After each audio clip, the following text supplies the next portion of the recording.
Yes, people, welcome to another Chelsea news video. Man, bringing you guys up to date every single day with the latest Chelsea news when possible. Of course, today's topics will be on Xavi Simons, as you can see on the screen right here.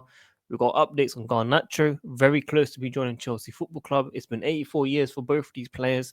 Nicholas Jackson, where will he be going next? And obviously, Nkunku, will he be joining the likes of Bayern or Leipzig? So, everyone tuning in, make sure you guys smash the like button, subscribe. Hit the bell notification, tune in single day, comment down below your thoughts and opinions. Thank you for 31.1k subscribers. It's taken a long time. Let me know where you're tuning from, what times or what country. Check the link tree. We've got the second channel, City Talks Football. We've got F1 back next weekend, not this weekend. Got the articles and the Fantasy League football. So City Talks Football, talking about all the other clubs in the Premier League in Europe. Go check it out as well. And join my FPL. We're currently 6th place. Big up DJ Haas. I see you, bro. Rank 1. Trene as well, rank 2. Good to see you guys shining, man. So yeah, back to the main topics, people. It's been 84 years. What is going on with this deal? Chelsea already set up a deal with Leipzig for Xavi Simons. What deal was that, Matt Law? What deal was that? I do believe we will get this player, but as I said, it is taking way too long. It is taking too long to be offloading players, the likes of Nicholas Jackson and also Christopher Nkunku, which we'll be talking about. It is just taking too long. We are now 19th of August. I just need these deals done. We need to close the books. We need to move on. I can't keep talking about the same stuff over and over again, people. I can make a video every single day. Yesterday, Fabrizio Romano said 85% chance of Xavi Simons joining Chelsea. We had 70, 75, 80 over the last couple of weeks, and now it's 85. So what is going on? Why does it take too long? We just need players offloaded. Chelsea need to sell. I've shown the figures in past videos where we are with net spending from buying players and selling players. We are still behind, guys. We are still behind if you take into consideration the likes of Modric, Sterling, Chilwell. We are still behind, and we do need to make X amount of sales. Talking of Garnacho, obviously, we are a lot closer. A deal for Garnacho to Chelsea is close with an expectation of here we go very, very soon. This was 1 hour ago from Fabrizio Romano on Instagram. Apparently, he's told his friends already that he will be moved to Chelsea Football Club, and we definitely need a winger. I've been at the Crystal Palace game over the weekend. We were lacking wingers, clearly. I honestly think Pedro Neto was tired after 50 minutes. He was done. He didn't want to run as much. He didn't track back. I'm not going to blame him. He's been playing all summer, all season, and he hasn't caught a break. That's just the honest truth. And Gittin's coming in. It's going to take time, guys. Gittin's not going to just show what he's made out of. And I think Crystal Palace playing a low block, it made it very, very difficult for us to playing behind. We don't have that overlapping left back or right back. Career plays in inverted through the middle, and I think that is something that had to be adjusted during the game. I'm not saying forever, but it had to be adjusted. I think he should be running down the wing, giving ideas to these wingers, because all the wingers did is pick up the ball from deep and then pass it backwards. That's all we saw. We didn't see anyone make runs. So we need different ideas. Hopefully, Garnacho is someone that can obviously help. But again, we shall see what happens. Chelsea want to sign the player around £30 million. But as we know, United are looking around the 50 million mark. They believe that he's on a similar level to Gittins, Madueke. But guys, the difference is the player wants to leave. The manager doesn't want him. He's been frozen out. He's training with probably the reserves and all that stuff. He's not wanted. Madueke, Gittins, similar story. Not exactly the same, but they weren't told you're not wanted. If they were to stay, they can stay, they can play, they can fight for the position for sure. So it's not exactly the same, which is why United have to be realistic. I think they're hurt. We made 60 million of Mason Mount with like a 1 year contract left. So I get it. They want to make as much money back as possible. Well, guess what? It is not happening. Garnacho will be a Chelsea player. I have more confidence in Garnacho over Xavi Simons, but I do slowly starting to believe Xavi Simons will be a Chelsea player very, very soon. We are waiting for Nicholas Jackson and Nkunku to be leaving. From what we know, Aston Villa exploring a move for Nicholas Jackson. I mean, that picture's a bit scary. Maybe we might have needed his presence against Crystal Palace. There's one thing I did like about his movements for Chelsea. He always made something happen. Even though he couldn't hit a ball properly with no tech, nothing exciting, he was someone that was able to run into spaces and make things happen, or drag defenders out so the likes of Cole Palmer and the wingers can come in. That is something that was very good about his play. His link up play was great as well.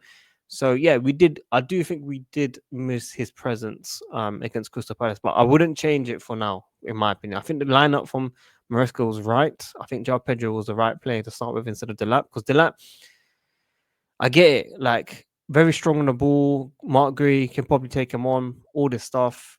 But for me, when João Pedro want to come deep, we don't have that player running behind. Cole Palmer is not someone that makes that run. He's someone that wants the ball deep and try and make something happen himself. So, unfortunately, that's why I look towards the wings, and the wings are getting no support. We can't be talking about Reece James coming in through the middle and Cucurella coming from the middle and expecting the wingers to come in from the wide to then take on players. It just doesn't work like that. They had 5 defenders at the back, guys. Maresca had to change something. In my opinion, it was Enzo Fernandez. And the slow movement we had at the back was just not good enough. You know, we had all the Crystal Palace on one side. All Chelsea had to do is ping it to the other side and move fast. And that's the side of Reece James.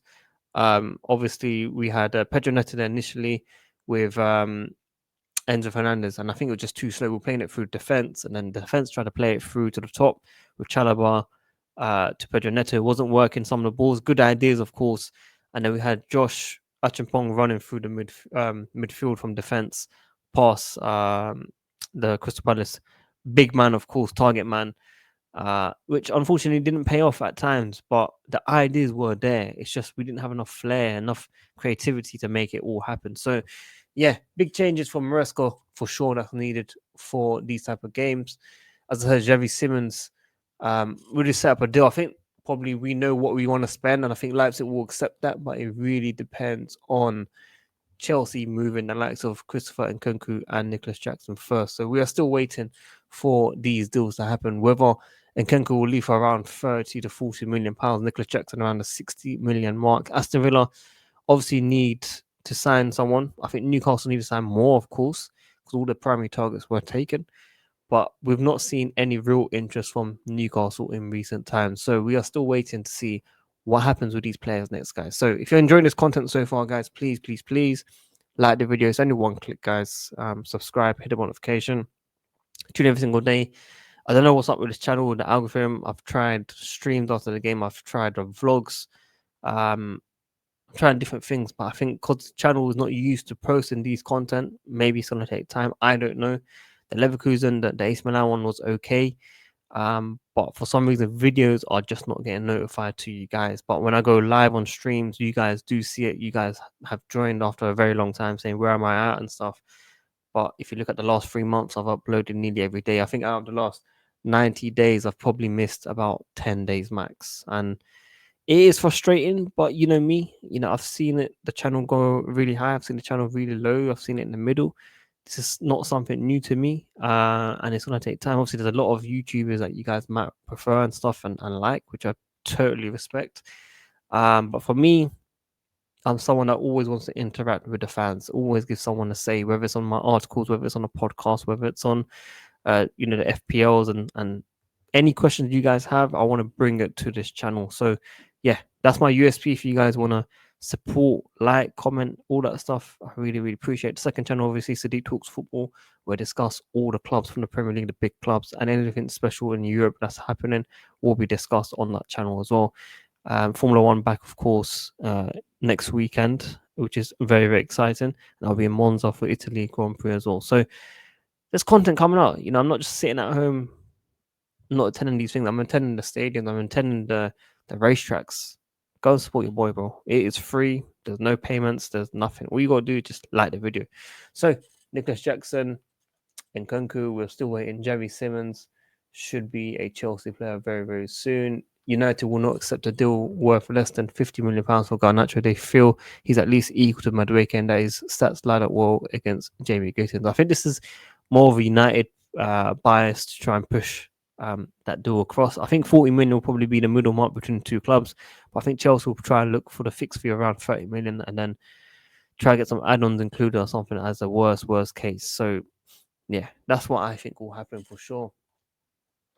Bayern Munich have told the directors that they're only allowed to sign players on loan for the rest of the season, not just in Nkunku, but other targets that are interested.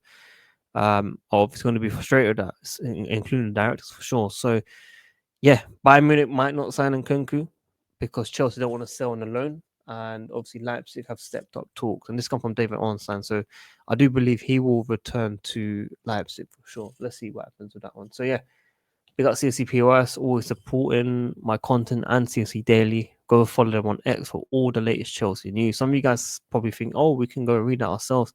That's fine. But I summarize it in one. I give my opinions. I obviously do other content, as I said, vlogs, streams, previews, reviews, everything Chelsea basically. And I want you guys to join. Make sure you join my FPL. Check out the other channels. Everything will be in the description on the link tree. It is free. Go check it out. Like the video. And we'll catch you guys soon. WorldWideChels, I'm out. Peace. Let's go.